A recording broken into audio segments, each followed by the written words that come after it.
Once upon a time there was a farm on which many puppies gambled. On this farm lived Aflobbcity.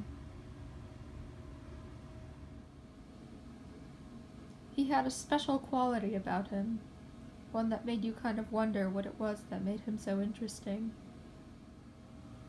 He didn't play like other Snoopies. He'd play pranks on them.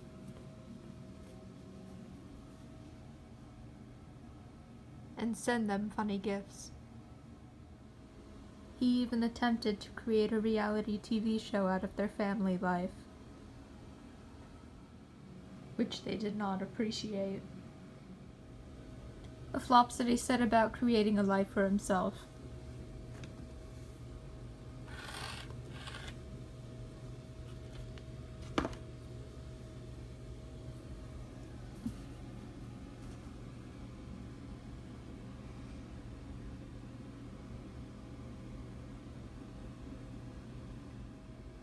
He was flamboyant, some would say. Creative, for sure. One day, Aflobbcity decided he would go on a journey that would occupy about 3 years of his puppyhood. It was evidently extensive, and he fashioned a vehicle by which he could traverse the long stretch of terrain that lay between his home state of New York and California, where his brother Spike lived. He took a few rest stops along the way. First, he stopped at his sister Belle's house. She had something of an extravagant setup, for it was her nature to be pretentious in any aspect of life that was apparent to people who visited her. She provided for him a plate of cookies, as though he were Santa, and sent him off on his journey.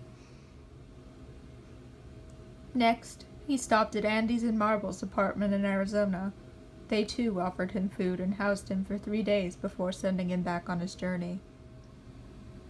This was the first half of Aflobbcity's journey, one that would occupy 3 years of his life.